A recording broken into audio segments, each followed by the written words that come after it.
Bonjour à tous, au cours de cette vidéo, nous allons corriger la 4e activité du chapitre, intitulée « L'impact des activités anthropiques sur la répartition des êtres vivants dans leur milieu ». Vous trouverez une 2e vidéo qui permettra de corriger l'activité 5. Précédemment, nous avions vu au cours des premières activités, donc les activités 1 et 2, qu'il y avait des mécanismes qui permettaient de favoriser la reproduction sexuée à l'échelle des animaux, donc des individus, par le rapprochement des partenaires, ou bien à l'échelle des cellules reproductrices par le rapprochement des cellules par elles-mêmes. Nous sommes passés à une 3e activité qui concernait le busard et l'influence de la nourriture sur la reproduction. Nous passons maintenant à la 3e partie du chapitre, les impacts de l'homme sur la répartition des êtres vivants, et on va commencer par une première sous-partie, l'action négative de l'homme sur la répartition des êtres vivants. Et on va corriger cette 4e activité. On cherchait ici à expliquer l'impact des activités humaines, c'est-à-dire anthropiques, sur la répartition des êtres vivants. Pour cela, il fallait exploiter et mettre en relation les différents documents présentés. Vous aviez une situation de départ qui vous indiquait que Pierre était un élève de collège et que son grand-père était passionné d'oiseaux.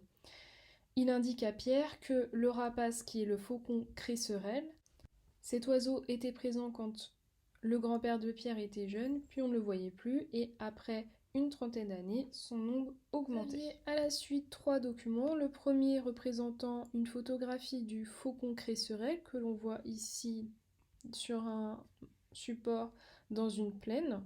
C'est une espèce qui est relativement petite.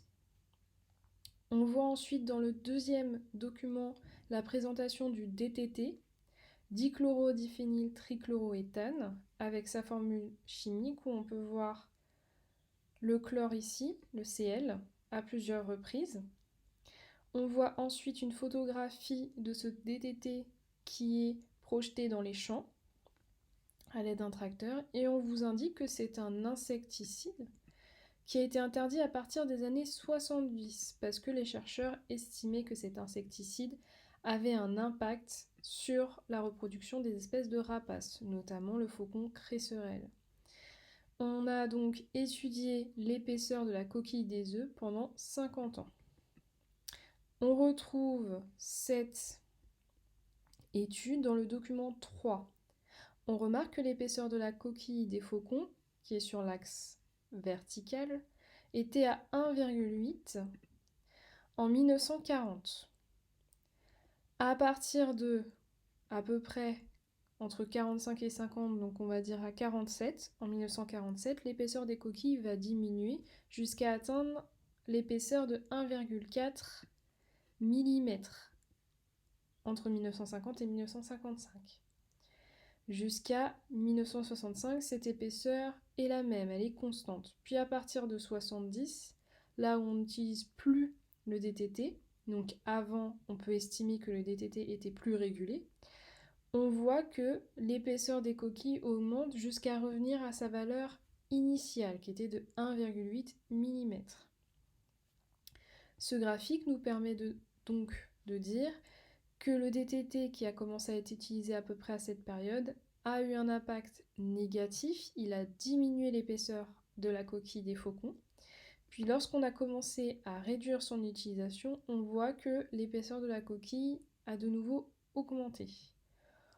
On vous dit ensuite d'imaginer que vous êtes Pierre et qu'à l'aide des documents et de leur exploitation, vous expliquez au grand-père pourquoi il était rare de trouver ces faucons donc dans les années 60. On peut à présent rédiger un texte à l'intention du grand-père de Pierre. Vous retrouverez ici les informations les plus importantes qu'il faut avoir dans votre texte. Dans le premier document, je vous le rappelle, on voyait le faucon cresserelle. Vous pouvez uniquement dire ici que c'est un rapace qui vit en plaine. Vous retrouverez ces informations dans l'introduction de l'activité. Dans le 2e document, on va mettre en évidence que l'utilisation du DTT, qui est un insecticide, a un impact possible sur l'environnement. C'est pourquoi on va l'arrêter en 1970. Ici, on peut mettre en lien avec le document 3. Les chercheurs ont mis en évidence l'épaisseur des coquilles pendant 50 ans pour vérifier si le DTT avait un impact. On remarque qu'en 1940, l'épaisseur initiale des coquilles est de 1,8 mm. On remarque qu'entre 1950 et 1955, il y a une diminution à 1,4 mm. C'est à partir de ce moment qu'on a utilisé le DTT. À partir de 1965, on va réguler l'utilisation du DTT, puis l'arrêter en 1970. C'est à partir de ce moment qu'on remarque une augmentation de l'épaisseur des coquilles des cresserelles.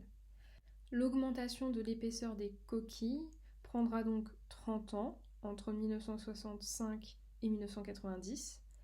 Il faudra donc 30 ans pour atteindre la valeur initiale de l'épaisseur des coquilles par les cresserelles. On peut conclure que l'utilisation du DTT a eu un impact négatif sur l'épaisseur des coquilles de faucons, puisqu'il va diminuer l'épaisseur de ces coquilles et fragiliser les œufs. Si les œufs sont fragiles, ça va entraîner la perte d'individus avant l'éclosion, et il sera donc rare de voir ces animaux dans les années 60. On peut donc répondre au grand-père de Pierre que c'était normal de ne plus voir ces oiseaux dans les années 60 puisqu'on utilisait le DTT qui avait un impact négatif et qu'une fois qu'on arrêtait l'utilisation du DTT, on pouvait à nouveau revoir ces animaux. Cette activité nous a permis de comprendre l'impact d'un produit utilisé par l'homme qui est le DTT sur la biodiversité locale.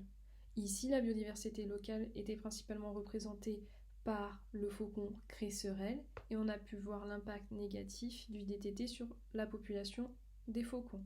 On a pu remarquer une diminution des individus lorsqu'on utilisait ces produits. On va donc passer au premier bilan de cette vidéo. L'activité humaine n'est pas sans conséquences puisque lorsqu'on va utiliser des produits toxiques comme le DTT qui est un insecticide, on observera des conséquences puisque certaines espèces peuvent disparaître, comme le faucon cresserelle qui a pu disparaître pendant une certaine période. L'homme va prendre conscience des impacts de ses activités au fur et à mesure du temps, depuis surtout quelques décennies, et va essayer de réduire son impact sur l'environnement en essayant d'interdire des produits toxiques comme le DTT en agriculture.